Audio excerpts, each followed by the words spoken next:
Hey everyone, welcome back to another video. Today on Retro Wednesday, we're going to take a look at the CPS System 3, or the Capcom Play System 3, or the Capcom Power System 3. I've heard people call this a million different things. I think it's actually Capcom Play System, but whatever.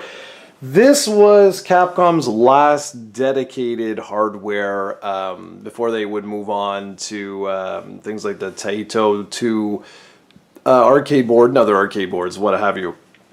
So this is actually a piece of history here. You'll remember that the CPS-2 games were basically, you had a motherboard and then you had the game cartridge on top, and they were nice thick, but they were, you know, like huge. So this is more of like a dedicated sort of motherboard, and it comes in a lot of different parts. So first things I want to do, very first thing is, on the back, well actually, you know what, let's show you the whole thing. So you'll notice here, this particular model, the metal was starting to all corrode. I've since sprayed all this so it can't get any worse. It's just basically going to be the same way it's been since here. You have your kick harness here, you've got your JAMA connector here, and then you've got for stereo out, and it's surrounded in this like metal shell. You'll see you can put something here, you've got some sort of dial here, and you've got a reset switch in there. And then if I were to just, you know, turn this all around, pretty much you've got what appears to be like a Molex cable and an IDE port here. Wonder what that's all about too.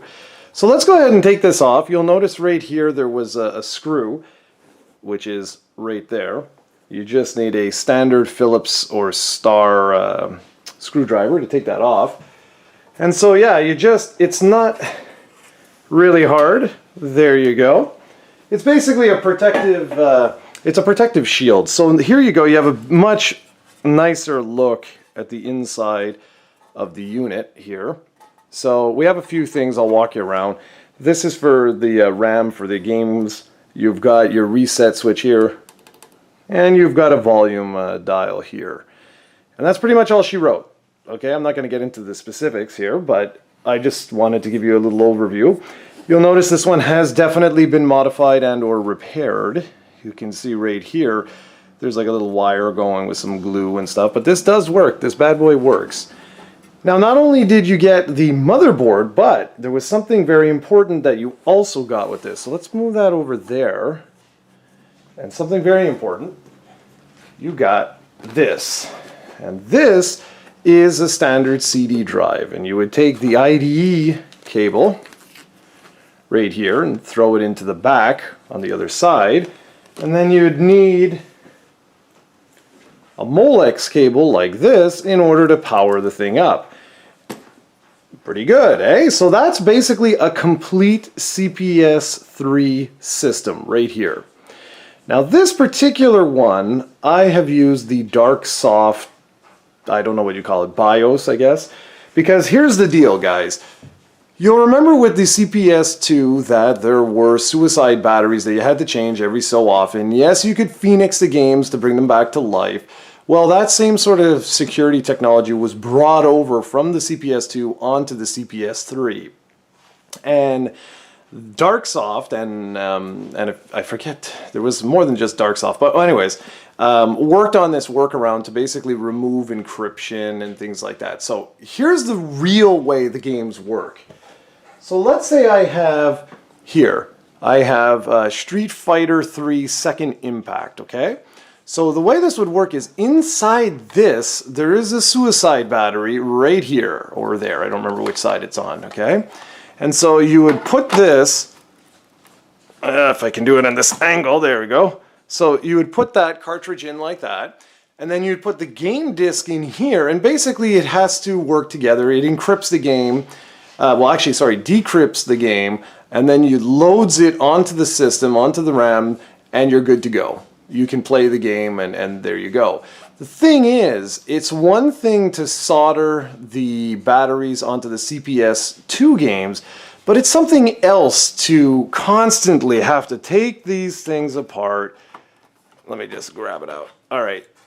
You know, having to remove the screws, take this out, work on a little thing, put on a battery.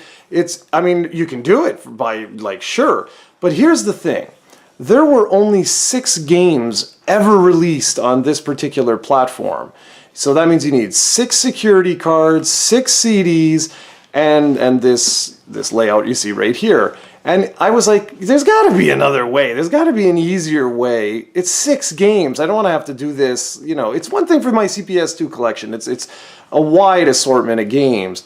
But for this, I'm like, there's got to be something handy because I'm not going to play this as frequently as CPS-2. And there is. And this is where the Darksoft Super BIOS comes in. No batteries, okay? You don't need batteries. All you got to do is you take this, you plunk this down here, and since I'm going to be recording footage any minute now, I'm going to leave it in there, and then you would put games here. They're essentially ROMs. It's the exact same game, but you'd get them on like a CDR type of thing like this, and these are not like bootleg or like ROM hacks or anything like that. No, these are the real games. But what's done is the encryption has been removed. So what you can do is you can actually say, okay, I want to play, say, you want to play this. You want to play Street Fighter 3 Second Impact, okay? Well, all you got to do is once this boots, you select that game, put in the appropriate disk, and it will flash onto the system, and it'll load, take like half an hour or so to do. And you're good to go. You've got yourself your game. So this particular hardware, unfortunately, was right at the dying days of arcades. So it houses just a couple of games. Like I said, 6 games. You've got the Street Fighter 3 series and 3 other games. And I'm not going to tell you what those are because I would rather you see them in the reviews. So we're going to be reviewing all 6 games over the next 6 weeks. And right now what I'm going to do is I'm going to connect all of this up and just give you a very quick overview of some of the features that the Darksoft Super BIOS has. I mean, it's very, very basic stuff, just showing you that you just load a game, something really, really simple. All right, guys, so that's just a very quick overview. If you're looking to purchase one of these things, just make sure it works. That's the key thing here. And make sure that you get everything here. You can always buy an IDE cable or a Molex cable. That's not the end of the world. And I guess in theory you could probably purchase just a CD drive. I've never actually tried it. But if you want to do the Darksoft mod, it's with the RAM here. You're going to have to make sure you buy a specific game that has all the RAM that's required in order to run all the different games. There's a lot of information out there. I don't pretend to be an expert on any of this. So anyways, that's pretty much it. That's a big overview. It was a really great piece of hardware. It just came out at the wrong time, and it was the end of arcades in North America, which was really sad and depressing.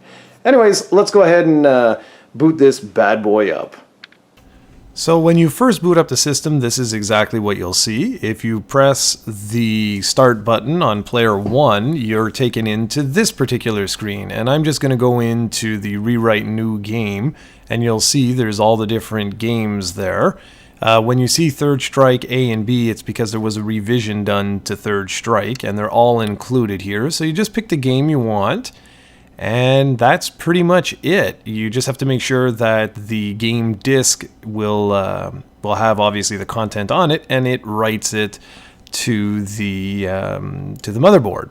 And that's pretty much it. Then you have to wait. As you can see, it's going to erase your old data, and then it's going to slowly write the new data. And it might error once or twice. Just go ahead and keep trying it, but eventually it will go through so long as your disk isn't corrupt. And that's pretty much how the Darksoft system works. Now, we're not obviously going to wait 40 minutes here. I'm just going to edit this, and away we'll go.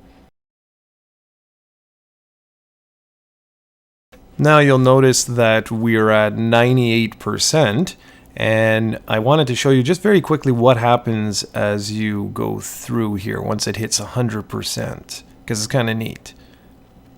And you only have to do this every time you want to rewrite a new game, but that's completely normal. Alright, So it says 9 seconds, 8, 7, 6, 5, 4, 3, 2, 1. Come on, let's go. Okay, there you go. So you get to this particular screen where you can actually pick or select the different regions. So Japan, Asia, Euro, USA, Hispanic, Brazil, and Oceania. So take one guess which one I am going to select. And you're right. That's exactly the one I'm going to select. It will be USA. Okay, so then you get the Darksoft menu here telling you what game you have. Then it basically boots up, so you get the warning, the logo, and all that. So that's pretty much the way this works. But there's also the test menu that each one of these games has, and I'm going to show you that right now. So here's your generic test menu. You have all your different settings like you'd normally expect to find. So I'm just going to go in here and just quickly show you, so you can change your coin slots and see what's gonna happen there. You can change your game settings, you know, your typical stuff. It's just this is all the generic stuff that you would expect to find on a modern motherboard-based arcade hardware. So anyways, guys, that's pretty much it. I'm going to leave you with the intro to Street Fighter 3. I hope you enjoyed this review, and you can look forward to some awesome reviews coming up starting next week.